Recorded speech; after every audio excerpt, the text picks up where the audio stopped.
ನಾನು ಬಡವಿ ಆತ ಬಡವ, ಒಲವೇ ನಮ್ಮ ಬದುಕು, ಬಳಸಿಕೊಂಡ ವದನೆ ನಾವು, ಅದಕ್ಕೂ ಇದಕ್ಕೂ ಎದಕ್ಕೂ ಅನ್ನೋ ಕವಿ ಮಾತುಗಳು ಕೇಳೋದಕ್ಕಷ್ಟೇ ಚಂದ. ಇವತ್ತಿನ ಕಾಲದಲ್ಲಿ ಬರೀ ಒಲವಲ್ಲೇ ಬದುಕೋ ಜೋಡಿಗಳನ್ನ ಎಲ್ಲಿ ಹುಡುಕ್ಬೇಕೋ ಗೊತ್ತಿಲ್ಲ. ಒಲವಿರಬೇಕು ನಿಜ, ಆದ್ರೆ ಒಲವಿನಷ್ಟೇ ಹಣನೂ ಇರಬೇಕು. ಹಾಗಿದ್ರೆ ಬದುಕು ಸಾಗೋದು ಅನ್ನೋದು ಇವತ್ತಿನ ಮಾತು. ನಾವು 4 ಜನರ ಸಮಕ್ಕೆ ಬದುಕಬೇಕು ಅಂತ ಅನ್ಕೊಳ್ಳೋದೇ ತಪ್ಪ? ಖಂಡಿತ ತಪ್ಪಲ್ಲ. ಆದ್ರೆ ನಮ್ಮ ಬದುಕಿನ ಗುಣಮಟ್ಟನ ಏರಿಸ್ಕೋಬೇಕು. ನಾವು 4 ಜನರ ಸಮಕ್ಕೆ ಬದುಕಬೇಕು ಅನ್ನೋ ಹಠಕ್ಕೆ ಬಿದ್ದು ಜೀವನದಲ್ಲಿ ತುಂಬಾ ಸಲ ನಾವು ಏನೆಲ್ಲ ಕಳ್ಕೊಂಡ್ಬಿಡ್ತೀವಿ. ರಶ್ಮಿ ಮತ್ತು ಶ್ರೀಕಾಂತ್ ಜೊತೆಯಾಗೆ ಬದುಕಬೇಕು ಅಂತ ತೀರ್ಮಾನ ಮಾಡ್ತಾರೆ. ಆದ್ರೆ ಮನೇಲಿ ಅವ್ರ ಮದುವೆಗೆ ಒಪ್ತಾರ ಅನ್ನೋ ಆತಂಕ ಅವ್ರದ್ದು. ಶ್ರೀಕಾಂತ್, ನಮ್ಮಿಬ್ರು ಮದ್ವೆಗೆ ನಮ್ಮ ಅಪ್ಪ ಅಮ್ಮ ಖಂಡಿತ ಒಪ್ಪೋದಿಲ್ಲ. ಒಪ್ಕೊಳ್ಳಲ್ಲ ಅಂತ ನೀನೇ ಯಾಕೆ ಅನ್ಕೋತೀಯ? ಯಾಕೆಂದ್ರೆ ನಮ್ಮ ಅಪ್ಪನ ತಂಗಿ ಮಗ ರವಿಗೆ ಕೊಟ್ಟು ಮದ್ವೆ ಮಾಡ್ಬೇಕು ಅಂತ ಮುಂಚೆಯಿಂದನೂ ಆಸೆ ಇದೆ ಅವ್ರಿಗೆ. ಅವ್ರಿಗೆ ಆಸೆ ಇರ್ಬೋದು, ಆದ್ರೆ ನಿಂಗೆ ಇಷ್ಟ ಇಲ್ವಲ್ಲ. ನಿನ್ ಮನ್ಸಿನ ಆಸೆ ಏನು ಅಂತ ಅವ್ರಿಗೆ ತಿಳಿಸು. ಅವ್ರ ಹತ್ರ ಮಾತಾಡು, ಒಪ್ಕೊಂಡೇ ಒಪ್ಕೋತಾರೆ. ನಿನ್ ಗೊತ್ತಿಲ್ಲ ಶ್ರೀಕಾಂತ್, ನಮ್ಮಪ್ಪಂದು ಮೊಂಡ್ ಹಠ. ನೀನ್ ಬೇರೆ ಹೆಚ್ಚಿಗೆ ಸಂಬಳ ತಗೋತಾ ಇಲ್ಲ, ಹೆಚ್ಚಿಗೆ ಓದಿಲ್ಲ ಅಂತ ನಿನ್ನ ಖಂಡಿತ ಒಪ್ಪೋದಿಲ್ಲ. ಮಾತಾಡೋಕ್ಕಿಂತ ಮುಂಚೆ ನಾವೇ ಯಾಕೆ ತೀರ್ಮಾನ ಮಾಡೋದು? ನಾನೇ ನಿಮ್ಮ ಮನೆಗೆ ಬಂದು ಮಾತಾಡ್ತೀನಿ. ಅಯ್ಯೋ ಬೇಡ ಶ್ರೀಕಾಂತ್, ನೀನೆಲ್ಲಾದ್ರೂ ಬಂದ್ಬಿಟ್ರೆ ನಮ್ಮಪ್ಪ ನಿನ್ನನ್ನು ಹೊಡೆದಾಕೆ ಬಿಡ್ತಾರೆ ಅಷ್ಟೇ. ಹಾಗಂತ ಎದುರ್ಕೊಂಡಿರಕ್ಕಾಗುತ್ತಾ? ಯಾವತ್ತೋ ಒಂದಿನ ಈ ವಿಷಯ ಮಾತಾಡ್ಲೇಬೇಕು ತಾನೆ? ಬೇಡ, ನಾನೇ ಮಾತಾಡ್ತೀನಿ. ಏನಾಗುತ್ತೋ ನೋಡೇ ಬಿಡೋಣ. ಬೇಗ ಮಾತಾಡು ರಶ್ಮಿ. ನಂಗಂತೂ ನಿನ್ ಬಿಟ್ಟು ಬದುಕಿರೋ ಶಕ್ತಿ ಇಲ್ಲ. ನನಗೂ ಅಷ್ಟೇ. ಪರೇಸಂದ್ರ, ಚಿಕ್ಕಬಳ್ಳಾಪುರ.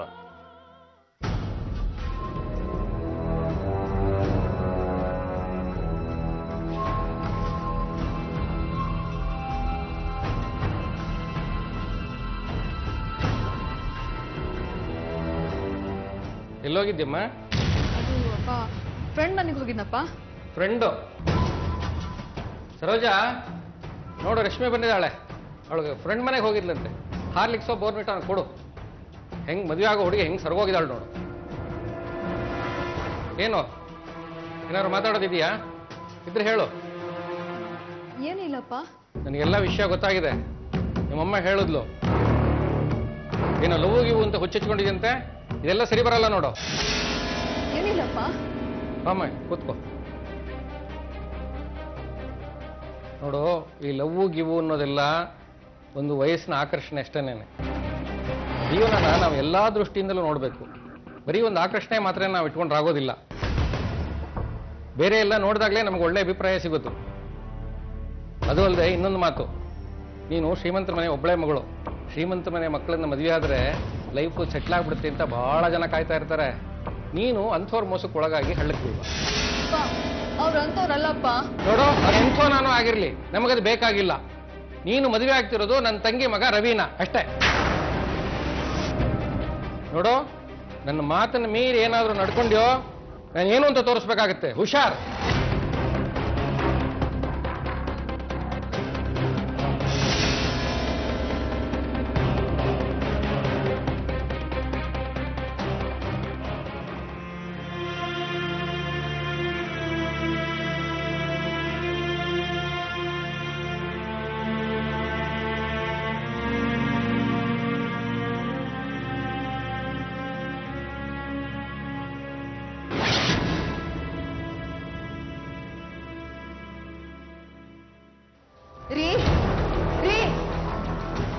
ಏನೇ ಅದು? ಯಾಕೆ ಕೂಗ್ತಾ ಇದೆಯಾ?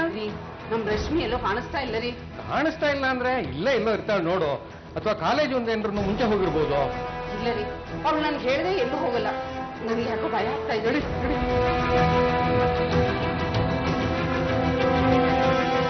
ಬಟ್ಟೆ ಗಿಟ್ಟೆ ಏನಾರು ತಗೊಂಡು ಹೋಗಿದ್ದಾಳೆ ನೋಡೆ.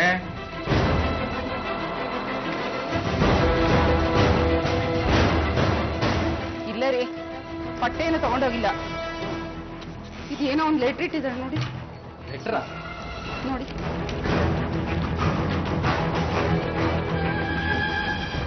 ಮನೆ ಬಿಟ್ಟು ಓಡ್ ಹೋಗಿದ್ದಾಳೆ. ಎನ್ನೇನೆ ಪಡ್ಕೊಂಡೆ ನಿನ್ಗೆ. ಗಟ್ಟಲ್ ಕಣ್ಣಿಟ್ಟು ನೋಡ್ಕೊಂತ ನೋಡಿ ಇವತ್ತು ಏನಾಗಿದೆ ಗತಿ. ಅದಕ್ಕೆ ನಾನೇನ್ರಿ ಮಾಡ್ಲಿ? ಬೆಳೆದಿರೋ ಮಗಳನ್ನ 24 ಗಂಟೆ ನಾನು ಹಿಡಿದು ಇಟ್ಕೊಳಕ್ಕಾಗುತ್ತೇನ್ರಿ? ನನಗೆ ಹೇಳ್ತಿರಲ್ಲ, ಆ ಕೆಲಸ ನೀವೇ ಮಾಡ್ಬೋದಾಗಿತ್ತಲ್ಲ. ಮಾಡ್ತೀನಿ, ಏನ್ ಮಾಡ್ಬೇಕು ಅದನ್ನೇ ಮಾಡ್ತೀನಿ. ನೋಡ್ತಾ ಇರು.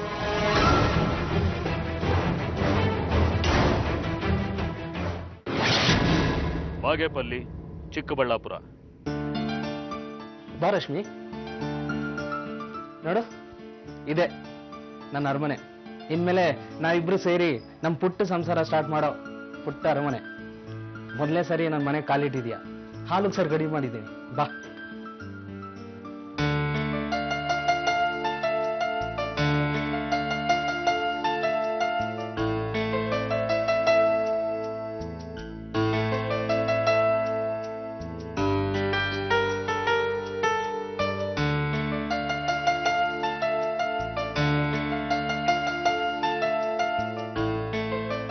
ನೋಡು, ಇದೇ ತರ ನಮ್ಮಿಬ್ಬರ ಸಂಸಾರದಲ್ಲಿ ಯಾವಾಗ್ಲೂ ಪ್ರೀತಿ ವಿಶ್ವಾಸ ಹುಕ್ಕಿ ಹರಿತಾ ಇರ್ಬೇಕು.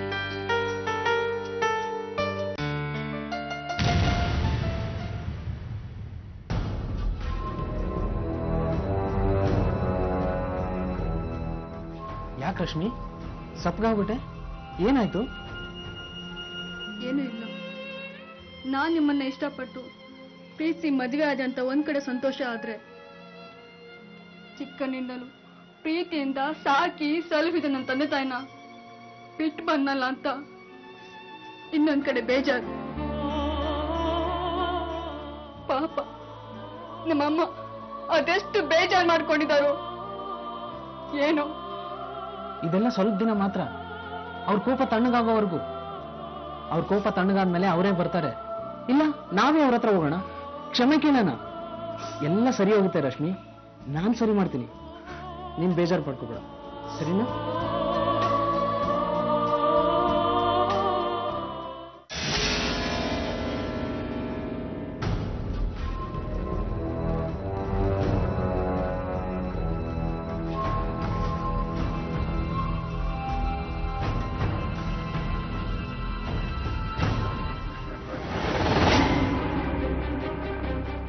ಎಲ್ರಿ ಸಿಕ್ಕದ್ಲ? ಎಲ್ಲಿ ಸಿಗ್ತಾಳೆ? ನನಗೂ ಹುಡುಕಿ ಹುಡುಕಿ ಸಾಕಾಯ್ತು. ಸಿಗ್ತಾಳ ಇವತ್ತಲ್ಲ ನಾಳೆ. ಆ ತಲೆಮಾಸ್ತವನ್ ಜೊತೆ ಹೋಗಿ ಬಚ್ಚಿಟ್ಕೊಂಡಿರ್ಬೇಕು ಇಬ್ರು. ಭಯಕ್ಕೆ ಮದುವೆ ಆಗಿದ್ರು ಆಗಿರ್ಬೋದು, ಎಲ್ಲ ನಮ್ಮ ಕರ್ಮ. ಇವತ್ತಲ್ಲ ನಾಳೆ ಸಿಗಲಿ, ಆಮೇಲೆ ನಾನು ಏನು ಅಂತ ತೋರಿಸ್ತೀನಿ. ಸಾಕು, ಸುಮ್ಮನೆ ಇರ್ರಿ. ನಾನು ಅವಾಗ್ಲಿಂದ ನೋಡ್ತಾ ಇದ್ದೀನಿ, ಒಂದೇ ಸಮ ಕಿರ್ಚ್ತಾ ಇದ್ದೀರಾ. ಇಷ್ಟಕ್ಕೂ ಅವಳು ಏನ್ರಿ ತಪ್ಪು ಮಾಡಿರೋದು? ತಾನೊಂದು ಹುಡುಗನ್ ಲವ್ ಮಾಡ್ತಿದ್ದೀನಿ ಅಂತ ಅವಳು ನಿಮ್ಮ ಹತ್ರ ಹೇಳಿದ್ಲು ತಾನೆ. ಆ ಹುಡುಗನ್ನ ಕರೆಸಿ ಅವನು ಒಳ್ಳೆಯವನೋ ಕೆಟ್ಟವನೋ ಅಂತ ವಿಚಾರಿಸಿ ಅವನ ಜೊತೆ ಮದುವೆ ಮಾಡ್ಕೊಟ್ಟಿದ್ದೀರ. ಇಷ್ಟೆಲ್ಲ ಆಗ್ತಿತ್ತೇನ್ರಿ? ಪಾಪ ನೀವ್ ಅವಳು ಮಾತು ಕೇಳಲಿಲ್ಲ. ಅವಳು ತಾನೇ ಏನ್ ಮಾಡ್ತಾಳೆ? ಓಡೋದ್ ಮಗಳನ್ನ ಸಪೋರ್ಟ್ ಮಾಡ್ಕೊಂಡು ಮಾತಾಡ್ತಿದೆಯಲ್ಲ, ನಾಚಿಕೆ ಆಗಲ್ಲ ನಿನ್ಗೆ? ಮಕ್ಕಳ ಮನ್ಸನ್ನ ನಾವು ಅರ್ಥ ಮಾಡ್ಕೋಬೇಕು ರೀ. ಪಾಪ ಅವಳು ಎಲ್ಲಿದ್ದಾಳೋ ಹೇಗಿದ್ದಾಳೋ ಅವಳು ನೋಡೋವರೆಗೂ ನನ್ ಮನ್ಸಿಗೆ ಸಮಾಧಾನ ಇಲ್ಲ ರೀ.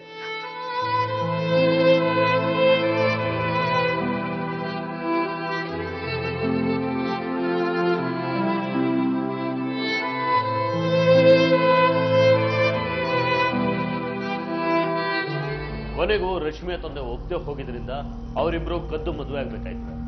ತಂದೆ ತಾಯಿಗೆ ಒಬ್ಬಳೆ ಮಗಳಾದ ರಶ್ಮಿಗೆ ಶ್ರೀಕಾಂತ್ನ ಹೇಗಾದ್ರೂ ಮಾಡಿ ತನ್ನ ತಂದೆ ಒಪ್ಕೊಳ್ಳೋ ಹಾಗೆ ಮಾಡೋ ಹಠ. ಶ್ರೀಕಾಂತ್ ತನ್ನ ತಂದೆಯಷ್ಟೇ ಸ್ಥಿತಿವಂತನಾದ್ರೆ, ಆರ್ಥಿಕವಾಗಿ ಅವನ ಸ್ಥಿತಿ ಉತ್ತಮವಾದ್ರೆ ತಂದೆ ಅವನನ್ನು ಒಪ್ಕೋತಾರೆ ಅನ್ನೋ ನಂಬಿಕೆ ರಶ್ಮಿದು. ಅದಕ್ಕೋಸ್ಕರ ಅವನ ಜೊತೆ ಕೈ ಜೋಡಿಸೋದಕ್ಕೂ ಸಿದ್ಧವಾಗ್ತಾಳೆ. ಅವನ ಮುಂದೆ ಈ ವಿಚಾರನ ಪ್ರಸ್ತಾಪನೂ ಮಾಡ್ತಾಳೆ.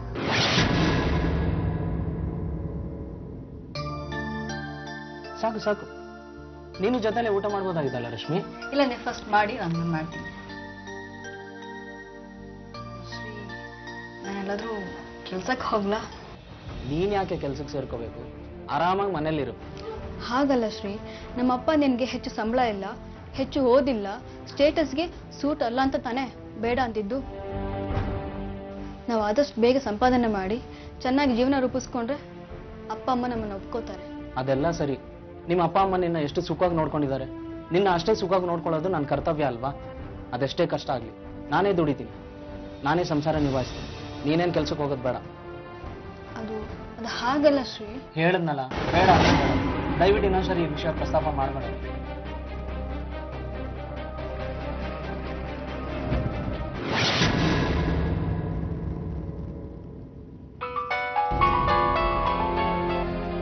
ಹಲೋ ಹಲೋ ರಶ್ಮಿ, ನಾನು ರವಿ ಮಾತಾಡ್ತಾ ಇರೋದು. ರವಿ ನೀನಾ? ಗಾಬರಿ ಆಗ್ಬೇಡ ರಶ್ಮಿ, ನೀನ್ ನನ್ನ ಮದುವೆ ಆಗದೆ ಬೇರೆಯವ್ರ ಮದುವೆ ಆಗಿರೋದು ನನ್ಗೇನ್ ಬೇಜಾರಿಲ್ಲ. ನೀನ್ ಇಷ್ಟಪಟ್ಟವ್ರನ್ನ ನೀನ್ ಮದುವೆ ಆಗಿದೀಯಾ, ವಿಶ್ ಮಾಡೋಣ ಅಂತ ಫೋನ್ ಮಾಡಿದೆ. ಥ್ಯಾಂಕ್ ಯು ರವಿ, ನನ್ಗೆ ಗೊತ್ತಿತ್ತು ನೀನು ನನ್ನ ತಪ್ಪ ತಿಳ್ಕೊಳ್ಳಲ್ಲ ಅಂತ. ನಾನು ಹೀಗೆ ಹೇಳ್ತೇನೆ, ಬೇಜಾರಾಗ್ಬೇಡ ರವಿ. ನಾನು ನಿನ್ನ ಯಾವತ್ತೂ ಇಷ್ಟಪಡಲಿಲ್ಲ. ನಾನು ಇಷ್ಟಪಟ್ಟಿದ್ದು ಶ್ರೀಕಾಂತ್ನ. ಹೋಗ್ಲಿ ಬಿಡು, ಎಲ್ಲ ಮುಗೀತಲ್ಲ. ಚೆನ್ನಾಗಿದೀಯ ನೀನು? ಚೆನ್ನಾಗಿದ್ದೀನಿ ಅಂದ್ರೆ ಚೆನ್ನಾಗಿದ್ದೀನಿ. ಯಾಕೆ ರಶ್ಮಿ, ಏನಾಯ್ತು? ನಮ್ಮನೇಲಿದ್ದಷ್ಟು ಸೌಲಭ್ಯಗಳು ಇಲ್ಲಿಲ್ಲ, ಆದ್ರೆ ಪ್ರೀತಿಗೇನು ಕಮ್ಮಿ ಇಲ್ಲ ಬಿಡು. ಅಪ್ಪನ ಮೇಲಿರೋ ಹಠಕ್ಕೆ ಶ್ರೀಕಾಂತ್ನ ಅವ್ರ ಮಟ್ಟಕ್ಕೆ ಬೆಳೆಸ್ಬೇಕು ಅನ್ನೋದು ನನ್ನ ಆಸೆ. ಆದ್ರೆ ಶ್ರೀಕಾಂತ್ ಹಾಸಿಗೆ ಇದ್ದಷ್ಟು ಕಾಲು ಚಾಚಬೇಕು ಅನ್ನೋ ಥರದ ಮನುಷ್ಯ. ನಾನೆಲ್ಲಾದ್ರೂ ಕೆಲಸ ಸೇರ್ಕೋತೀನಿ ಅಂತ ಹೇಳಿದ್ರೆ ಬೇಡ, ಆರಾಮಾಗಿ ಮನೆಗಿರು ಅಂತ ಹೇಳ್ತಾರೆ. ಅಂತ ಒಳ್ಳೆ ಗಂಡ ಸಿಕ್ಕಿರುವಾಗ ನಿಮ್ಗೆ ಯಾಕೆ ಕೆಲಸ? ಆರಾಮಾಗಿ ಮನೇಲಿರೋ. ಸರಿ, ಫ್ರೀ ಆದಾಗ ಫೋನ್ ಮಾಡ್ತಾ ಇರ್ತೀನಿ, ಹುಷಾರ್. ಓಕೆ ರವಿ, ಬಾಯ್.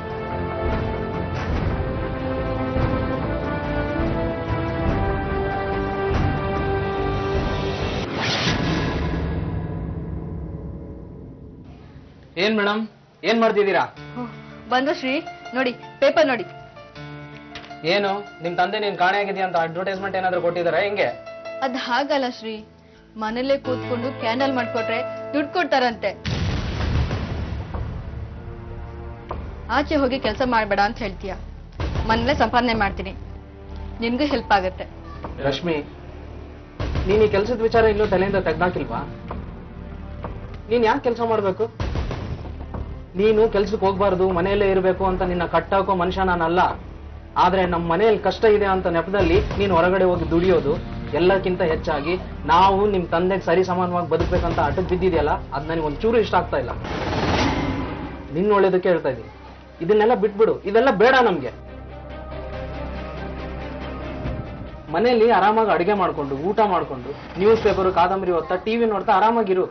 ಈ ನ್ಯೂಸ್ ಪೇಪರ್ ಅಡ್ವರ್ಟೈಸ್ಮೆಂಟ್ ಇವೆಲ್ಲ ನೋಡೋದು ಬಿಡು ನೀವು.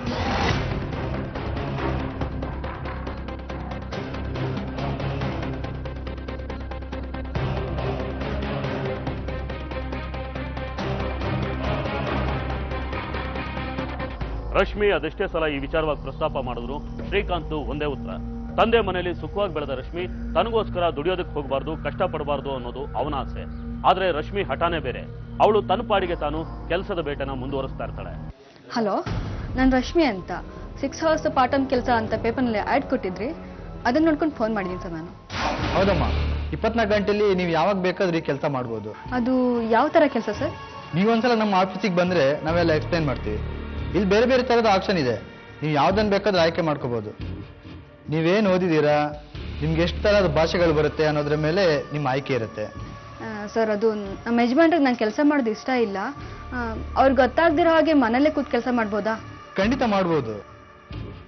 ನೀವು ಕೆಲಸ ಮಾಡ್ತಿದ್ದೀರಂತ ನಿಮ್ಮ ಯಜಮಾನ್ರಿಗೆ ಗೊತ್ತೇ ಆಗಲ್ಲ. ಆ ರೀತಿ ವ್ಯವಸ್ಥೆ ಮಾಡೋಣ. ನೀವು ಒಂದ್ಸಲ ಯಾವುದಕ್ಕೂ ಆಫೀಸಿಗೆ ಬನ್ನಿ, ಕೂತ್ ಮಾತಾಡೋಣ. ಸರಿ ಸರ್, ನಿಮ್ಮ ಆಫೀಸ್ ಎಲ್ಲಿ ಬರುತ್ತೆ ಅಂತ ಹೇಳ್ತೀರಾ? ಹಾಂ, ತಗೊಳ್ಳಿ, ಅಡ್ರೆಸ್ ತಗೊಳ್ಳಿ.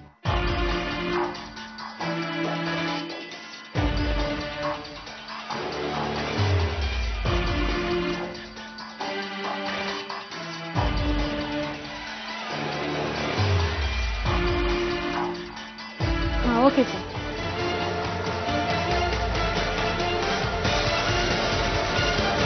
ಕಾಲ ಬದಲಾಗಿದೆ. ಹೆಣ್ಮಕ್ಳು ಕೆಲಸಕ್ಕೋಸ್ಕರ ಬೇರೆ ಊರುಗಳಿಗಲ್ಲ, ಬೇರೆ ರಾಜ್ಯಗಳಿಗೆ, ಬೇರೆ ದೇಶಗಳಿಗೆ ಹೋಗೋದು ಕಾಮನ್ ಆಗಿದೆ. ಈ ದಿನದಲ್ಲಿ ಇದು ಅನಿವಾರ್ಯನೂ ಹೌದು. ಹಾಗಾಗಿ ಕೆಲಸ ಕೊಡೋರು ಎಂಥವ್ರು ಅನ್ನೋದು ಖಂಡಿತ ಮುಖ್ಯ ಆಗುತ್ತೆ. ಪರಿಚಿತರೇ ದ್ರೋಹ ಮಾಡೋ ಈಗಿನ ಕಾಲದಲ್ಲಿ ಅಪರಿಚಿತರನ್ನ ನಂಬೋದು ಹೇಗೆ? ಯಾರಿಗೆ ಯಾವ ಉದ್ದೇಶ ಇರುತ್ತೆ ಅನ್ನೋದು ಗೊತ್ತಾಗೋ ಹೊತ್ತಿಗೆ ಕಾಲ ಮಿಂಚು ಹೋಗಿರುತ್ತೆ. ಹಾಗಾಗಿ ಅಪರಿಚಿತ ಜನ, ಅಪರಿಚಿತ ಜಾಗ ಅಂದ್ರೆ ಒಂದಕ್ಕೆ 100 ಸಲ ಯೋಚನೆ ಮಾಡಬೇಕಾಗತ್ತೆ. ಜನವರಿ 2, 2013. ರಶ್ಮಿ, ನಾನು ಆಫೀಸ್ಗೆ ಹೊರಟೆ. ರಶ್ಮಿ, ನಾನು ಆಫೀಸ್ಗೆ ಹೊರಟೆ. ಏನಾಯ್ತು? ಯಾಕೆ ಡಲ್ ಆಗಿದ್ಯಾ? ಏನೂ ಇಲ್ಲ. ನಿನ್ನೆ ನಾನು ಕೆಲ್ಸಕ್ಕೆ ಹೋಗ್ಬೇಡ ಅಂತ ಹೇಳಿದ್ದು ಬೇಜಾರಾಯ್ತಾ? ಹಾಗೇನಿಲ್ಲ ಶ್ರೀ. ಮತ್ತು ನಾನು ಆಫೀಸ್ಗೆ ಹೋಗೋ ಟೈಮಲ್ಲಿ ನೀನು ಈ ಥರ ಡಲ್ಲಾಗಿ ಕೂತ್ಕೊಂಡ್ರೆ ನಂಗೆ ಏನು ಅರ್ಥ ಆಗ್ಬೇಕು ಹೇಳು? ಏನೂ ಇಲ್ಲ, ನನ್ನ ಕಸಿನ್ ರವಿ ಫೋನ್ ಮಾಡಿದ್ದ, ನಮ್ಮ ಮನೆಗೆ ಹೋಗ್ದಂತೆ. ಹೌದಾ? ನಿಮ್ಮ ಅಪ್ಪ ಅಮ್ಮ ಚೆನ್ನಾಗಿದ್ದಾರಂತ? ಏನು ಚೆನ್ನಾಗಿರ್ತಾರೆ. ನಮ್ಮಮ್ಮ ನನ್ನ ನೋಡಿದೆ ತುಂಬ ಕೊರಗ್ತಾ ಇದ್ದಾರಂತೆ. ಅಪ್ಪನಿಗೆ ಇನ್ನೂ ನನ್ನ ಮೇಲೆ ಕೋಪ ಹೋಗಿಲ್ವಂತೆ. ನಿಮ್ಮ ಅಪ್ಪನಿಗೆ ಕೋಪ ಇದ್ದೇ ಇರೋದು ಬಿಡು. ನಿಮ್ಮ ತಾಯಿ ಜೊತೆ ಫೋನ್ ಮಾಡಿ ಮಾತಾಡಿ. ನೀನು ಫೋನ್ ಮಾಡಿದ್ರೆ ಸಮಾಧಾನ ಆಗಲ್ಲ. ನನಗೆ ನಮ್ಮಮ್ಮ ನೋಡಬೇಕು ಅಂತ ಅನಿಸ್ತಿದೆ ಶ್ರೀ. ಅದಕ್ಕೆ ಯಾಕೆ ಇಷ್ಟು ಬೇಜಾರಾಗ್ತೀಯಾ? ಸಂಜೆ ಬೇಗ ಬರ್ತೀನಿ, ರೆಡಿಯಾಗಿರು, ನಾನೇ ಕರ್ಕೊಂಡು ಹೋಗ್ತೀನಿ ಮನೆಗೆ. ಬೇಡ ಶ್ರೀ, ನಿನ್ನ ಜೊತೆ ಬಂದ್ರೆ ಅಪ್ಪ ಸುಮ್ಮನೆ ಗಲಾಟೆ ಮಾಡ್ತಾರೆ, ನಿನ್ಗೆ ಅವಮರ್ದಿ ಆಗುತ್ತೆ. ಸರಿ ಆಯ್ತು, ನೀನು ಒಬ್ಳೇ ಹೋಗ್ಬಿಟ್ ಬಾ. ಆದ್ರೆ ನಿಮ್ಮ ತಂದೆ ನಿನ್ನ ಮೇಲೆ ಕೋಪ ಮಾಡ್ಕೋಬಹುದು, ನೀನು ಬೇಜಾರಾಗ್ಬೇಡ ಮತ್ತೆ. ಅದ್ ನನಗೆ ಗೊತ್ತು, ಆದ್ರೆ ನನ್ನ ಅಮ್ಮ ನೋಡ್ಲೇಬೇಕು ಶ್ರೀ. ಆಯ್ತು ಹೋಗ್ಬಾ, ದುಡ್ಡು ಬೇಕು ಅಂದ್ರೆ ತಗೋ, ಬೀರ್ವಲ್ಲಿದೆ, ಹುಷಾರಾಗಿ ಹೋಗ್ಬಿಡ್ಬಾ. ಸರಿನಾ? ನಾನು ನೋಡ್ಲಾ? ಬಾಯ್. ಆವತ್ತು ಅಮ್ಮನ ಮನೆಗೆ ಹೋಗ್ತೀನಿ ಅಂತ ಹೋದ ರಶ್ಮಿ ಮತ್ತೆ ಶ್ರೀಕಾಂತ್ ಕೈಗೆ ಸಿಗೋದೇ ಇಲ್ಲ. ಅವಳೆಲ್ಲಿದ್ದಾಳೆ, ಹೇಗಿದ್ದಾಳೆ, ಏನ್ ಮಾಡ್ತಿದ್ದಾಳೆ, ಯಾವ ಸುಳಿವೋ ಗೊತ್ತಾಗೋದಿಲ್ಲ.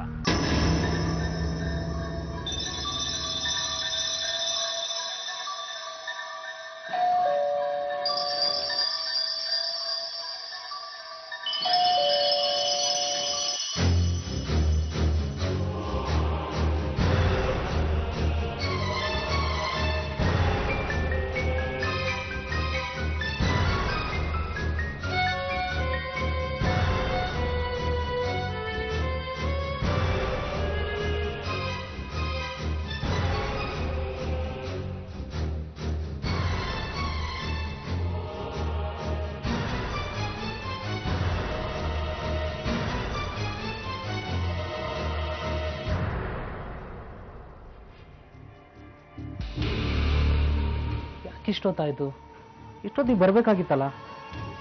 ಇವತ್ತು ಅಲ್ಲೇ ಏನಾದ್ರೂ ಉಳ್ಕೊಳ್ತಲ್ಲ, ಫೋನ್ ಆದ್ರೂ ಮಾಡ್ಬೋದಾಗಿತ್ತಲ್ಲ. ಯಾವುದಕ್ಕೂ ನಾನೇ ಒಂದ್ಸರಿ ಫೋನ್ ಮಾಡ್ಬಿಡ್ತೀನಿ.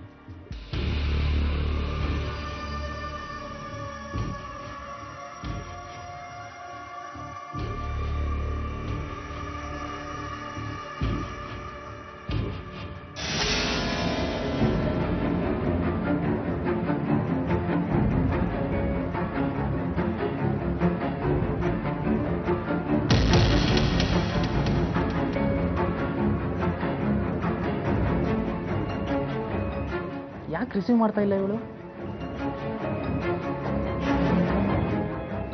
ಅವಳ ಕಸನ್ ರವಿಗೆ ಏನಾದರೂ ಗೊತ್ತಿರ್ಬೋದಾ? ರವಿಗೆ ಫೋನ್ ಮಾಡೋಣ.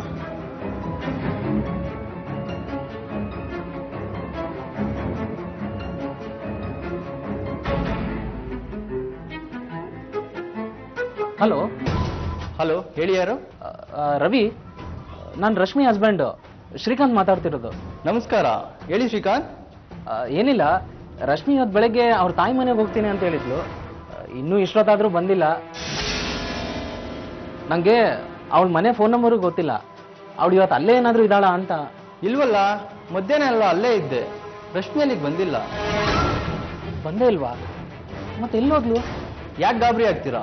ಮಾರ್ಕೆಟ್ಗೂ ಎಲ್ಲ ಹೋಗಿರ್ಬೇಕು, ಒಂದು ಫೋನ್ ಮಾಡಿ ನೋಡಿ. ಇಲ್ಲ ರವಿ ಅವರೇ, ನಾನು ಫೋನ್ ಮಾಡ್ತಲೇ ಇದ್ದೀನಿ, ಅವಳು ರಿಸೀವ್ ಮಾಡ್ತಾ ಇಲ್ಲ. ಸಾಮಾನ್ಯವಾಗಿ 6 ಗಂಟೆ ಮೇಲೆ ಅವಳು ಎಲ್ಲಿಗೂ ಹೋಗೋದೇ ಇಲ್ಲ. ನಾನು ಬರೋದನ್ನೇ ಕಾಯ್ತಾ ಇರ್ತಾಳೆ. ಇವತ್ತು ಸರಿ, ಗಾಬರಿ ಆಗಬೇಡಿ, ನಾನು ಅಲ್ಲೇ ಬರ್ತೀನಿ, ಇಬ್ರು ಹುಡ್ಕೋಣ. ಸರಿ ರವಿ, ಪ್ಲೀಸ್ ಬೇಗ ಬನ್ನಿ.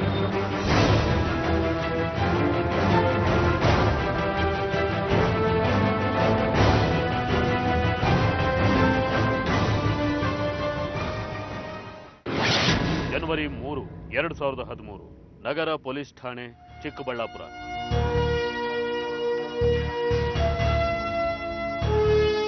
ನಮಸ್ಕಾರ ಸರ್. ನಮಸ್ಕಾರ. ಏನಾಗಬೇಕಾಗಿತ್ತು? ಒಂದು ಕಂಪ್ಲೇಂಟ್ ಕೊಡಬೇಕಾಗಿತ್ತು ಸರ್. ಕೂತ್ಕೊಳ್ಳಿ. ಏನು ಕಂಪ್ಲೇಂಟ್? ಸರ್, ನನ್ನ ಮಗಳನ್ನ ಶ್ರೀಕಾಂತ್ ಅನ್ನೋನು ಮೋಸ ಮಾಡಿ ಮದುವೆ ಮಾಡಿ ಕರ್ಕೊಂಡು ಹೋಗಿದ್ದಾನೆ ಸರ್. ಈಗ ಇದ್ದಕ್ಕಿದ್ದ ಹಾಗೆ ಕಾಣ್ತಾ ಇಲ್ಲ ಅಂತ ಹೇಳ್ತಾ ಇದ್ದಾನೆ ಸರ್. ಏನಾಯ್ತು ಅಂತ ಸ್ವಲ್ಪ ಡೀಟೇಲ್ ಆಗಿ ಹೇಳಿ. ನಿಮ್ಮ ಮಗಳು ಶ್ರೀಕಾಂತ್ ಮದುವೆ ಆಗೋದು ನಿಮ್ಗೆ ಇಷ್ಟ ಇರಲಿಲ್ವಾ? ಹೌದು ಸರ್, ಅವಳು ಶ್ರೀಕಾಂತ್ ಜೊತೆ ಮದುವೆ ಆಗೋದು ನನಗೆ ಇಷ್ಟ ಇರಲಿಲ್ಲ ಸರ್. ಆದರೆ ಅವಳು ಓಡೋಗಿ ಮದುವೆ ಆಗಿದ್ದಾಳೆ. ನಾನು ಸಾಕಷ್ಟು ಕಡೆ ಹುಡುಕಿ ಸುಮ್ಮನಾಗಿದ್ದೀನಿ. ಆದರೆ ಇವತ್ತು ಬೆಳಗ್ಗೆ ಇದ್ದಕ್ಕಿದ್ದ ಹಾಗೆ ತಾನೇ ಫೋನ್ ಮಾಡಿ ಅವಳು ಕಾಣಿಸ್ತಾ ಇಲ್ಲ, ನಿಮ್ಮನೆಗೇನಾದ್ರು ಬಂದಿದ್ದಾಳೆ ಅಂತ ಕೇಳ್ತಾ ಇದ್ದಾನೆ ಸರ್. ನನಗೆ ಯಾಕೋ ಅನುಮಾನ ಸರ್, ಅವಳನ್ನ ಕರ್ಕೊಂಡೋಗಿ ಚಿನ್ನ ದುಡ್ಡು ಎಲ್ಲ ಕಿತ್ಕೊಂಡು ಏನಾದ್ರು ಮಾಡ್ಬಿಟ್ನ ಅಂತ ನಂಗೆ ಭಯ ಆಗ್ತಿದೆ ಸರ್. ಛೇ, ಆ ಥರ ಯೋಚನೆ ಮಾಡಬೇಡಿ. ಒಂದು ಕಂಪ್ಲೇಂಟ್ ಬರ್ಕೊಟ್ಟೋಗಿ ಅವನ್ನ ಕರೆದು ಎನ್ಕ್ವೈರಿ ಮಾಡ್ತೀವಿ. ಹೋಗ್ತಾ ಅಲ್ಲಿ ಕಂಪ್ಲೇಂಟ್ ಬರ್ಸ್ಕೊಂಡು. ರಶ್ಮಿ ಹೀಗೆ ಕಾಣೆ ಆಗಿರೋದಕ್ಕೆ ಶ್ರೀಕಾಂತೆ ಕಾರಣ ಅಂತ ರಶ್ಮಿ ತಂದೆ ಪೊಲೀಸರಿಗೆ ಕಂಪ್ಲೇಂಟ್ ಕೊಡ್ತಾರೆ. ಗಂಡನೇ ಹೆಂಡತಿನ ಕೊಂದಿರೋ ಅದೆಷ್ಟೋ ಪ್ರಕರಣಗಳನ್ನ ನೋಡಿರೋ ಪೊಲೀಸರಿಗೆ ಇದು ತೀರಾ ವಿಚಿತ್ರ ಅನ್ಸಲ್ಲ. ರಶ್ಮಿ ತಂದೆ ಮಾತಲ್ಲಿ ಅವ್ರು ಕೊಟ್ಟಿರೋ ಕಂಪ್ಲೇಂಟ್ ಅಲ್ಲಿ ಒಂದು ಪಾಯಿಂಟ್ ಇದೆ ಅಂತ ಅವ್ರಿಗೂ ಅನ್ಸುತ್ತೆ. ಅದೇ ಅನುಮಾನದ ಮೇಲೆ ಶ್ರೀಕಾಂತ್ನ ವಿಚಾರಣೆ ಮಾಡ್ತಾರೆ. ಸರ್, ಏನ್ ಸರ್ ಇದು?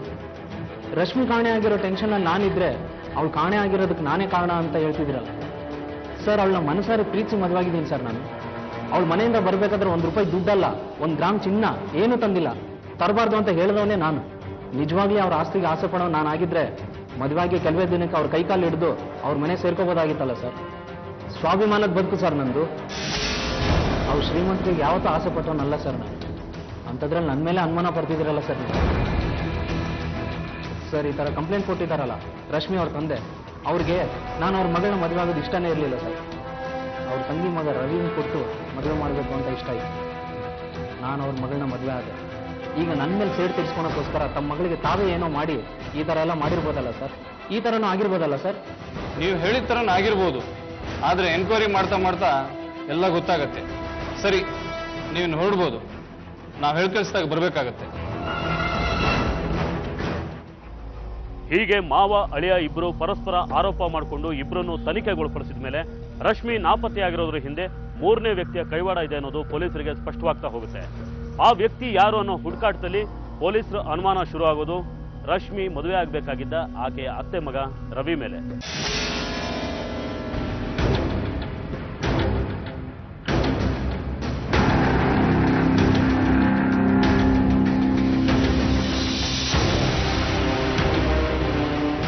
ಅಪ್ಪನ ಮೇಲಿರೋ ಹಠಕ್ಕೆ ಶ್ರೀಕಾಂತ್ನ ಅವ್ರ ಮಟ್ಟಕ್ಕೆ ಬೆಳೆಸ್ಬೇಕು ಅನ್ನೋದು ನನ್ನ ಆಸೆ.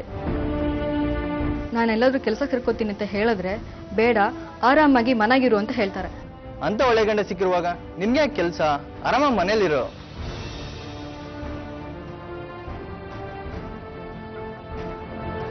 ರವಿ ಕೊಟ್ಟ ಸಣ್ಣ ಮಾಹಿತಿ ಹಾಗೂ ರಶ್ಮಿಯ ಫೋನ್ ಕರೆಗಳಿಂದ ಸಿಕ್ಕ ಮಾಹಿತಿಯಿಂದ ಈ ಪ್ರಕರಣ ಒಂದು ತಿರುವಿಗೆ ಬಂದು ನಿಲ್ಲುತ್ತೆ.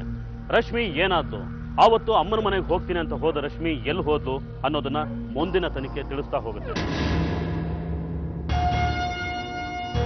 ಸರ್, ಎಲ್ಲಿವರೆಗೂ ಬಂತ್ರಿ ಆ Rashmi case? Sir, phone details ಎಲ್ಲ ಬಂದಿದೆ. ಯಾರು ಆ ನಂಬರ್ಗೆ ಜಾಸ್ತಿ ಫೋನ್ ಮಾಡ್ತಿದ್ದು? ಅದೇ ಸರ್, ಮೊನ್ನೆ ಎನ್ಕ್ವೈರಿಗೆ ಬಂದಿದ್ರಲ್ಲ ಅವ್ರ ಅತ್ತೆ ಮಗ ರವಿ ಅಂತ, ಅವ್ರದ್ದು ಸರ್. ಅದ್ ಬಿಟ್ರೆ ಬೇರೆ ಒಂದು ನಂಬರಿಂದ ಈ ನಂಬರ್ಗೆ ಜಾಸ್ತಿ ಕಾಲ್ ಬಂದಿರೋ ಸರ್. ಅದ್ಯಾರ ನಂಬರ್ ಗೊತ್ತಾಯ್ತಾ? ಗೊತ್ತಾಯ್ತು ಸರ್, ರಾಜೇಶ್ ಅಂತ ಅವನ ಹೆಸರು. ಅವನು ಯಾಕೆ ಆ ನಂಬರ್ಗೆ ಜಾಸ್ತಿ ಫೋನ್ ಮಾಡ್ತಿದ್ದ? ಇವಳಿಗೆ ಅವಳಿಗೂ ಏನ್ ಸಂಬಂಧ? ಗೊತ್ತಿಲ್ಲ ಸರ್. ಸರಿ, ಕರ್ಚಿ ವಿಚಾರಣೆ ಮಾಡೋಣ. Yes sir.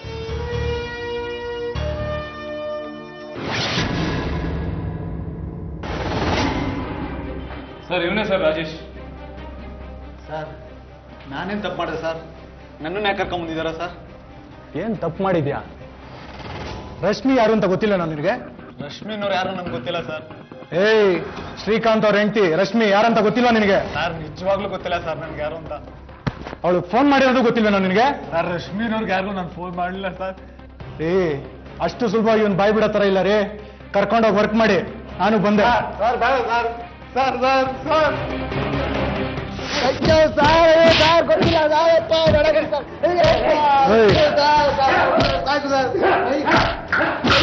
ಬಾಯ್ ಬಿಟ್ನನ್ರಿ? ಇಲ್ಲ ಸರ್.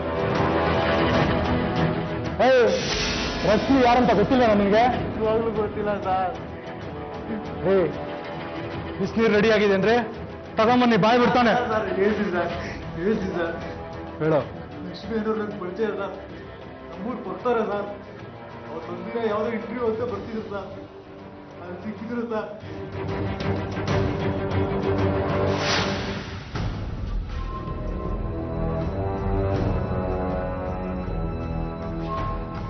ಲಕ್ಷ್ಮಿ ಅವರೇ, ಏನ್ ನೀವಿಲ್ಲಿ? ಚೆನ್ನಾಗಿದ್ದೀರಾ? ನಾನ್ ಚೆನ್ನಾಗಿದ್ದೀನಿ. ಏನ್ರಿ, ಮದುವೆ ಆಯ್ತಾ ನಿಮ್ಗೆ? ಹಾ ಹೌದು, ಶ್ರೀಕಾಂತ್ ಜೊತೆ ಲವ್ ಮ್ಯಾರೇಜ್. ಒಳ್ಳೇದಾಯ್ತು ಬಿಡಿ. ನಿಮ್ ತಂದೆ ಒಪ್ಕೊಂಡ್ರ ಇದಕ್ಕೆ? ಅವರೆಲ್ಲ ಒಪ್ಕೋತಾರೆ. ಶ್ರೀಕಾಂತ್ಗೆ ಕಡಿಮೆ ಸಂಬಳ, ಜಾಸ್ತಿ ಓದಿಲ್ಲ ಅಂತ ಅವ್ರು ಹೇಳ್ಬಿಟ್ರು. ಹಾಗಾಗಿ ನಾವೇ ದೇವಸ್ಥಾನಕ್ಕೆ ಹೋಗಿ ಮದುವೆ ಮಾಡ್ಕೊಬಿಟ್ವಿ. ಸರಿ ಸರಿ. ಇದು ತುಂಬಾ ದಿನ ಆಯ್ತು ನೀವು ಸಿಕ್ಕಿ. ಬನ್ನಿ ಇಲ್ಲೇ ಕಾಫಿ ಕುಡಿಯೋಣ. ಇಲ್ಲ ಬೇಡ, ಲೇಟ್ ಆಗುತ್ತೆ, ನಾನು ಮನೆಗೆ ಹೋಗ್ತೀನಿ. ಸರಿ, ಇಲ್ಲೆಲ್ಲಿಗೆ ಬಂದಿದ್ರಿ? ಪಾರ್ಟ್ ಟೈಮ್ ಕೆಲಸ ಹುಡುಕ್ತಾ ಇದ್ದೆ. ಇಲ್ಲೇ ಒಂದು ಇಂಟರ್ವ್ಯೂ ಇತ್ತು, ಅದಕ್ಕೆ ಬಂದಿದ್ದೆ. ಕೆಲ್ಸನಾ? ಇಲ್ಲೇ ಕೆಲಸ? ಇಲ್ಲಿ ಬಟ್ಟೆ ಕಟಿಂಗ್ ಅಂತ ಹೇಳಿದ್ರು. ನನ್ಗೆ ಆ ಕೆಲಸ ಬರೋದಿಲ್ಲ, ಮನೆಗೆ ಹೊರಟಿದ್ದೆ. ಶ್ರೀಕಾಂತ್ಗೆ ನನ್ನ ಕೆಲಸ ಮಾಡೋದು ಅವ್ರಿಗೆ ಇಷ್ಟ ಇಲ್ಲ. ಅವನಿಲ್ಲ ಟೈಮಲ್ಲಿ ಕೆಲಸ ಮಾಡ್ಕೊಳ್ಳೋಣ ಅಂತ ಬಂದಿದ್ದೆ. ಹೌದಾ? ಸರಿ, ನಿಮ್ಮ ಫೋನ್ ನಂಬರ್ ಇದ್ರೆ ಕೊಡಿ. ನನ್ಗೆ ಯಾರು ಗೊತ್ತಿರೋರ ಹತ್ರ ಕೆಲಸ ಇದ್ರೆ ನಾನು ನಿಮ್ಗೆ ತಿಳಿಸ್ತೀನಿ.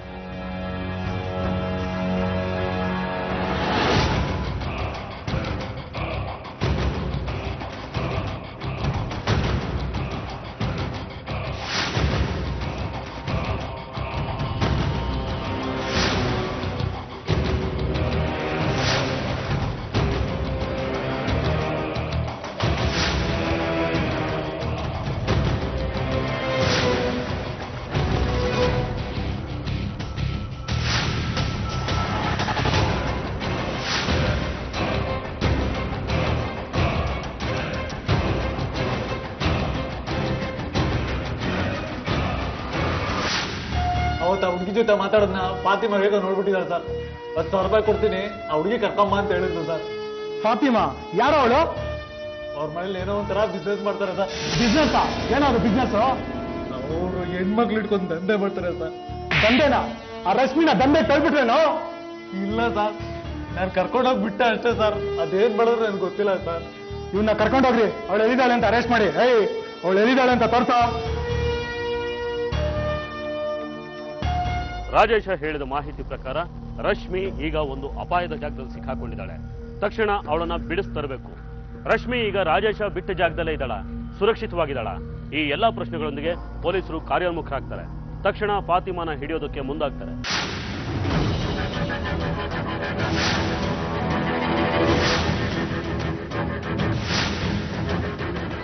ಯಾವ್ದೋ ಮನೆ ಕರ್ಕೊಂಡೋಗಿ. ರಾಜು, ನೀವು ಆ ಕಡೆ ಕವರ್ ಮಾಡಿ. ಎಲ್ಲಮ್ಮ ಇದಾರ ನೋಡಿ, ಕರ್ಕೊಂಡು ಬನ್ನಿ.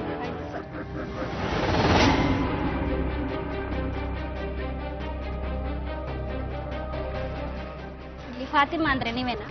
ಹೌದು, ನಾನೇ. ಏನ್ ವಿಷಯ? ಇಲ್ಲಿ ನಮ್ಮ ಕಡೆ ಹೆಣ್ಮಗಳಿಗೊಬ್ಳಿಗೆ ಕೆಲಸ ಬೇಕಿತ್ತು. ಕೊಡ್ಸೋಣ, ಅದಕ್ಕೇನಂತೆ. ಬನ್ನಿ, ಇಲ್ಲೇ ಇದೆ, ಬನ್ನಿ.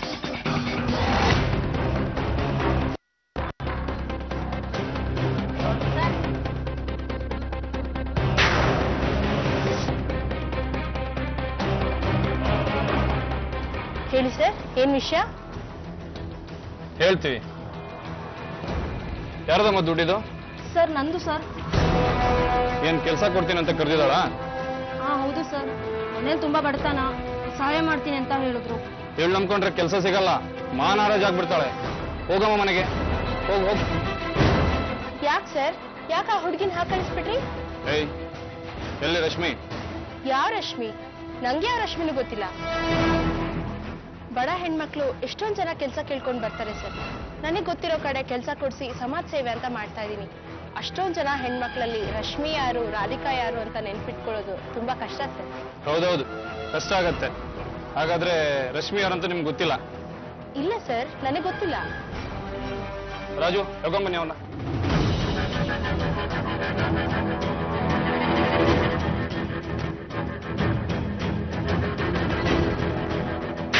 ಅಯ್ಯೋ ಪಾಪಿ, ನೀನಾ? ಹೌದೌದು, ಅವನೇ.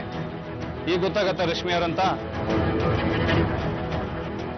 ಶೈಲಜ ಅವರೇ, ಕರ್ಕೊಂಡು ಪೊಲೀಸ್ ಸ್ಟೇಷನ್ ನಡ್ರಿ, ಅಲ್ಲೇ ಬಾಯ್ ಬಿಡ್ಸೋಣ.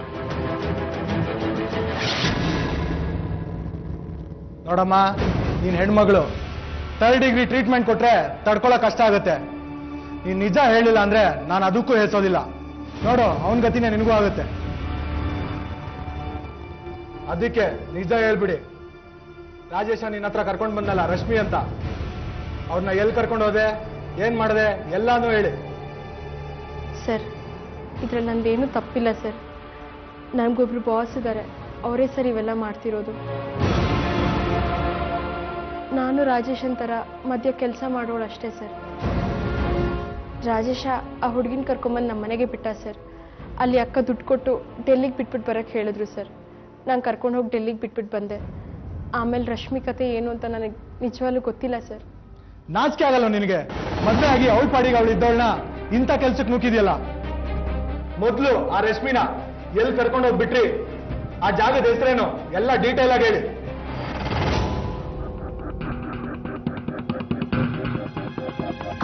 ಹೇಳೋ.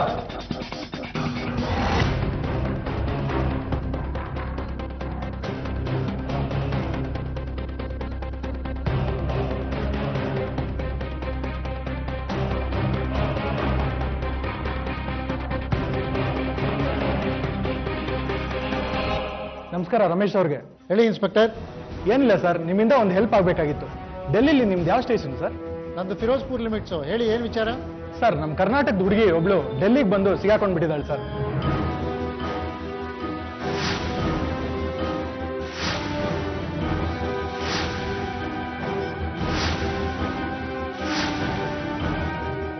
Okay sir, thank you.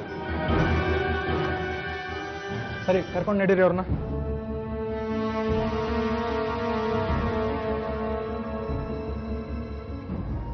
ಕೆಲಸದ ಆಸೆಯಿಂದ ಫಾತಿಮಾ ಮನೆಗೆ ಹೋದ ರಶ್ಮಿ ತನಗೆ ಗೊತ್ತಿಲ್ಲದೆ ದೆಹಲಿ ಹಾದಿ ಹಿಡಿದು ಬಿಡ್ತಾಳೆ. ಚಿಕ್ಕಬಳ್ಳಾಪುರ ಪೊಲೀಸರು ದೆಹಲಿ ಪೊಲೀಸರನ್ನು ಸಂಪರ್ಕಿಸಿ ಅವರಿಗೆ ಮಾಹಿತಿ ನೀಡ್ತಾರೆ. ಆದರೆ ರಶ್ಮಿ ಸಿಗೋದ್ರ ಬಗ್ಗೆ ಅವ್ರಿಗೆ ಯಾವುದೇ ಭರವಸೆ ಇರೋದಿಲ್ಲ. ಯಾಕೆಂದ್ರೆ ದೆಹಲಿ ಅಂತ ದೊಡ್ಡ ಸಮುದ್ರದ ಮಧ್ಯೆ ಕಳೆದು ಹೋದ ರಶ್ಮಿ ಅಂತ ಅಮಾಯಕಿನ ಹುಡುಕೋದು ಸುಲಭದ ಕೆಲಸ ಏನೂ ಆಗಿರಲಿಲ್ಲ. ಆದರೆ ಆಕೆಯ ಅದೃಷ್ಟ ಚೆನ್ನಾಗಿತ್ತು. ರಶ್ಮಿ ದೆಹಲಿ ಪೊಲೀಸರ ನೆರವಿನಿಂದ ಮತ್ತೆ ವಾಪಸ್ ಬಂತು. ಜನವರಿ 7, 2013. ಅಲ್ಲಮ್ಮ, ಇಲ್ಲೇ ಎಲ್ಲಾದ್ರೂ ಬೆಂಗಳೂರಲ್ಲಾದ್ರೆ ಪರವಾಗಿಲ್ಲ, ಅದ್ಯಾರ್ದೋ ಮಾತು ಕೇಳ್ಕೊಂಡು ಡೆಲ್ಲಿವರೆಗೂ ಹೋಗಕ್ಕೆ ನಿಮ್ಗೆ ಧೈರ್ಯ ಹೇಗ್ರಿ ಬಂತು? ಹೇಗ್ ನಂಬಿದ್ರಿ ಅವ್ರನ್ನ? ಹೋಗಿನ ಮುಂಚೆ ನಿಮ್ ಗಂಡನ್ಗಾದ್ರೂ ಒಂದು ಮಾತು ಹೇಳೋದಲ್ವಾ? ಇಲ್ಲ ಸರ್, ನಾನು ಯಾವತ್ತೂ ಹಾಗೆ ಮಾಡೋಲ್ಲ. ಆವತ್ತು ಆ ರಾಜೇಶ್ ನಮ್ಗೆ ಗೊತ್ತಿರೋ ಒಬ್ರು ಫಾತಿಮಾ ಅನ್ನೋರು ಇದ್ದಾರೆ, ನಿಮ್ಮಂತ ಹೆಣ್ಮಕ್ಳಿಗೆ ಹೆಲ್ಪ್ ಮಾಡ್ತಾರೆ ಅಂತ ಹಾಗೆ ಹೇಳ್ದ. ಅದಕ್ಕೆ ನಾನು ಅಲ್ಲಿ ಹೋದೆ. ರಶ್ಮಿ, ನಿನ್ನ ಹಾಗೆ ದುಡಿಬೇಕು, ಸ್ವಾಭಿಮಾನಿ ಆಗಿರಬೇಕು ಅನ್ನೋ ಹೆಣ್ಮಕ್ಳು ಕಂಡ್ರೆ ನಂಗೆ ತುಂಬ ಇಷ್ಟ. ನೀನು ಓದಿದ್ಯಾ? PUC ಓದೋರ್ಗೆ ಅಂತ ಒಳ್ಳೆ ಕೆಲಸ ಸಿಗಲ್ಲ. ನಮ್ಮ ಅಕ್ಕ ಒಬ್ರಿದ್ದಾರೆ, ಅವ್ರನ್ನ ಕೇಳಿ ನೋಡ್ತೀನಮ್ಮ. ನಿನ್ನ ಅದೃಷ್ಟ.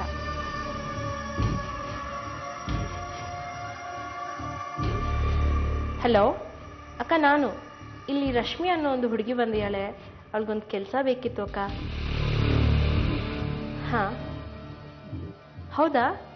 ಹಾಗಾದ್ರೆ ನಾನೇ ಕರ್ಕೊಂಡು ಬರ್ತೀನಿ. ಥ್ಯಾಂಕ್ ಯು ಕಾ. ರಶ್ಮಿ, ನೀನು ತುಂಬ ಅದೃಷ್ಟವಂತೆ. ಇಲ್ಲೇ ಒಂದು ಸಾಫ್ಟ್ವೇರ್ ಕಂಪ್ನಿಗೆ ಕೆಲಸ ಇದೆಯಂತೆ. ಅಕ್ಕ ಹೇಳಿದ್ರೆ ಮುಗೀತು, ನಿನಗೆ ಕೆಲಸ ಸಿಕ್ತ ಹಾಗೇನೆ. ಆದರೆ ಡೆಲ್ಲಿ ನೀನೊಂದು ಇಂಟರ್ವ್ಯೂ ಅಟೆಂಡ್ ಮಾಡಬೇಕಾಗತ್ತೆ. ಡೆಲ್ಲಿಗ? ನಂಗಲ್ಲಿ ಹೋಗೋಕ್ಕಾಗಲ್ಲ. ನಾನೇ ಕರ್ಕೊಂಡು ಹೋಗ್ತೀನಿ ನಿನ್ನ. ನಮ್ಮ ಯಜಮಾನ್ರು ಒಪ್ಪಲ್ಲ. ಅವ್ರಿಗೆ ಯಾಕೆ ಹೇಳಕ್ಕೆ ಹೋಗ್ತೀಯಾ? ಹೀಗೆ ಹೋಗಿ ಹಾಗೆ ಬಂದ್ಬಿಡೋಣ. ಇಂಥ ಬಂಗಾರದಂಥ ಕೆಲಸ ಸಿಕ್ಕಿದೆ ಅಂದರೆ ಅವರು ತುಂಬ ಖುಷಿ ಪಡ್ತಾರೆ. ಆದರೂ ನೀನು ತವ್ರ ಮನೇಲಿ ಇದೆಯಾ ಅಂತ ತಾನೇ ನಿಮ್ಮ ಮನೆಯವ್ರು ಅಂದ್ಕೊಂಡಿದ್ದಾರೆ. ನೀ ಅಲ್ಲೇ ಇರ್ತೀಯ ಅಂತ ಅಂದ್ಕೊಳ್ತಾರೆ ಬಿಡು. ಬಂಗಾರದಂಥ ಅವಕಾಶ ಇದು, ಎಂಥ ಓದ್ದೋರ್ಗೂ ಸಿಗಲ್ಲ. ಹೋಗ್ಬಿಟ್ಟು ಬಂದ್ಬಿಡೋಣ, ಏನಂತೀಯ? ಆಯ್ತು. ನಿಜ ಹೇಳ್ತೀನಿ ಸರ್, ನನಗೆ ಅವ್ರ ಮಾತು ನಿಜ ಅನ್ನಿಸ್ತು. ನಾನು ಯಾಕೆ ಅವ್ರು ನಂಬಿದೆ ಅಂತ ನನ್ಗೆ ಗೊತ್ತಾಗ್ಲಿಲ್ಲ ಸರ್. ಮಾತೆ ಅಮ್ಮ, ಮಾತೆ ಅವ್ರ ಬಂಡವಾಳ. ನಿಮ್ಮ ಹೆತ್ತ ತಾಯಿಗಿಂತ ಜಾಸ್ತಿ ಪ್ರೀತಿ ತೋರಿಸ್ತಾರೆ. ನೀವು ಹೆಣ್ಮಕ್ಳು ಮನೇಲಿ ಹೇಳ್ದೆ ಕೇಳದೆ ಏನೇನೋ ಮಾಡ್ಕೊಂತೀರಾ, ಈ ತರ ತೊಂದರೆ ಸಿಗಾಕೊಂತೀರಾ. ನಿಮ್ಮ ಅದೃಷ್ಟ ಚೆನ್ನಾಗಿತ್ತು, ಬಚಾವಾಗಿ ಬಂದ್ರಿ.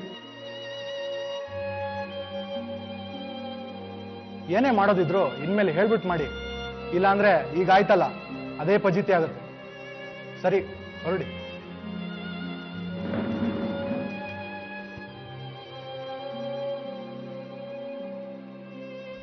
ಅವಕಾಶಗಳು ಹುಡ್ಕೊಂಡ್ ಬಂದಾಗ ಅದರ ಹಿಂದೆ ಹೋಗ್ಬೇಕಾಗತ್ತೆ, ಅಲ್ಲೇ ಒಂಟಿಯಾಗಿ ಇರಬೇಕಾಗತ್ತೆ. ಇದ್ಯಾವುದೂ ತಪ್ಪಲ್ಲ. ಪ್ರತಿಷ್ಠಿತ ಕಂಪನಿಗಳಾದ್ರೆ ಆತಂಕ ಅಪಾಯಗಳು ಕಡಿಮೆ. ಸಣ್ಣ ಪ್ರಮಾಣದ ಕೆಲಸ ಆದರೆ ಕಂಪನಿಗಿಂತ ವ್ಯಕ್ತಿ ಮುಖ್ಯ ಆಗ್ತಾರೆ. ಸಾಕಷ್ಟು ಜನ ಕೆಲಸದ ಆಮಿಷ ತೋರಿಸಿ ಮೋಸ ಮಾಡೋರು ಈ ಕಾಲದಲ್ಲೇನು ಕಮ್ಮಿ ಇಲ್ಲ. ಹಾಗೂ ಅಲ್ಲಿ ಕೆಲಸ ಮಾಡೋ ಸಂದರ್ಭ ಬಂದ್ರೆ ಆ ವ್ಯಕ್ತಿ ಹಾಗೂ ಕೆಲಸ ಮಾಡೋ ಜಾಗದ ಸಂಪೂರ್ಣ ವಿವರನ ಮನೇಲಿ ಕೊಟ್ಟಿರಬೇಕು. ಅಲ್ಲಿ ಏನಾದರೂ ಹೆಚ್ಚು ಕಮ್ಮಿ ಆಗೋ ಸಂದರ್ಭ ಇದ್ರೆ ಅಥವಾ ಅಂತ ಅನುಮಾನಗಳು ಬಂದ್ರೆ ತಕ್ಷಣ ಹತ್ತಿರದ ಪೊಲೀಸ್ ಸ್ಟೇಷನ್ಗೆ ತಿಳಿಸ್ಬೇಕಾಗತ್ತೆ. ಕೆಲಸ ಹುಡುಕೋ ಧಾವಂತದಲ್ಲಿ ಬದುಕನ್ನ ಕಳ್ಕೊಳ್ಳೋದು ಬೇಡ ಅನ್ನೋದು ನಮ್ಮ ಕಾಳಜಿ. ರಶ್ಮಿ ಅದೃಷ್ಟ ಚೆನ್ನಾಗಿತ್ತು, ಮತ್ತೆ ಸಿಕ್ಕಿತ್ತು.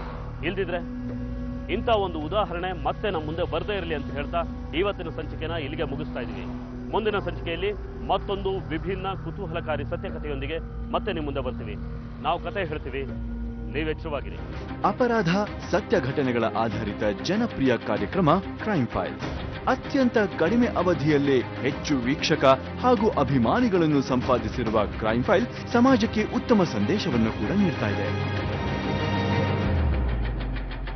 ಈ ಕ್ರೈಮ್ ಫೈಲ್ ತಂಡದ ವತಿಯಿಂದ ಇದೇ ಫೆಬ್ರವರಿ 9ರಂದು ಶಾಮನೂರು ಶಿವಶಂಕರಪ್ಪ ಪಾರ್ವತಮ್ಮ ಸಮುದಾಯ ಭವನ ದಾವಣಗೆರೆಯಲ್ಲಿ ಸಂವಾದ ಕಾರ್ಯಕ್ರಮವನ್ನು ಹಮ್ಮಿಕೊಳ್ಳಲಾಗಿತ್ತು.